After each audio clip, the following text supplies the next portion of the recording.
前はもう死んでいる。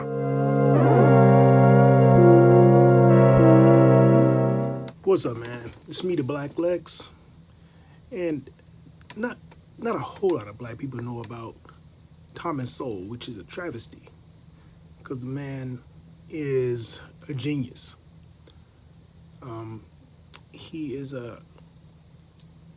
basically a savant of economics, and basically in this little snippet that I'm going to show you in just a few seconds, he conveys just why socialism will likely overrun this country and maybe put an end to it. But let's go to the clip. Well, this is one of any number of one-factor explanations as to why everyone doesn't have the same outcome. 100 years ago, it was genetics. At other times and places, it was exploitation. But again, these are ideas that sound plausible. But when you do research, you discover that everywhere you turn, there are 1,000 reasons why people don't turn out the same. It goes right down to the family. In the first chapter of this book, I point out that the firstborn has higher IQs than his siblings. And in later life has more achievements. Among astronauts, for example, of the 29 astronauts in the Apollo program that put a man on the moon, 22 were either the firstborn or an only child. Now, if you can't get equality among people born to the same parents and raised under the same roof, why in the world would you think you're going to get it among people who've had such different histories and cultures around the world? The future of America. I mean, do you think that we are destined to go through a period of socialism, a period where these ideas that have not worked, no matter where they've been tried, and certainly wouldn't work here, will be tried here and could bring down our country? Well, the predictions of economists do not encourage me to go far in that direction. But I do have a great fear that in the long run, we may not make it.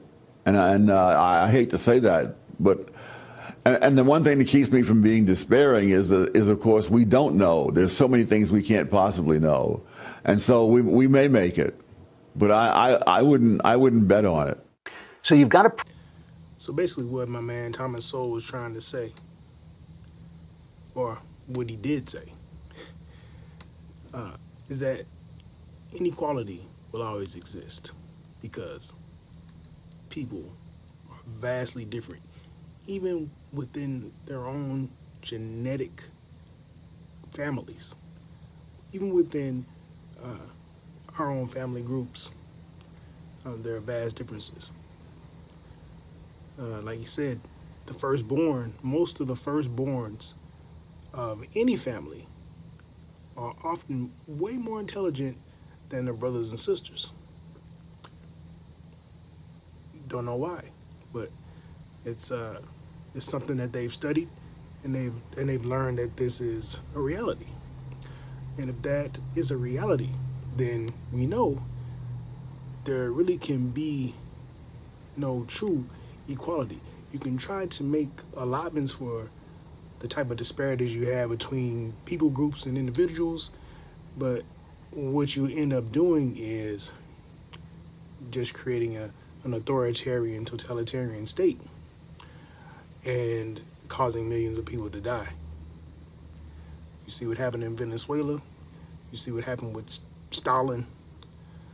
You've seen what happened in places like Cuba. You just end up causing another type of inequality to exist, and that's it.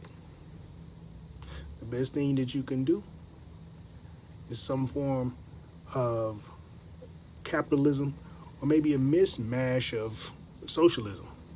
But even Thomas Sowell says there may not be any hope for America, for us, to escape this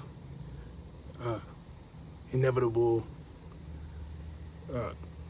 monster of socialism, for lack of a better term. Anyway, this has been the Black Lex for Irregular Man. You are already dead. You can find me on Twitter at ManIrregular or Instagram under the same handle, or even on Facebook. Just look up Irregular Man. And that's been it.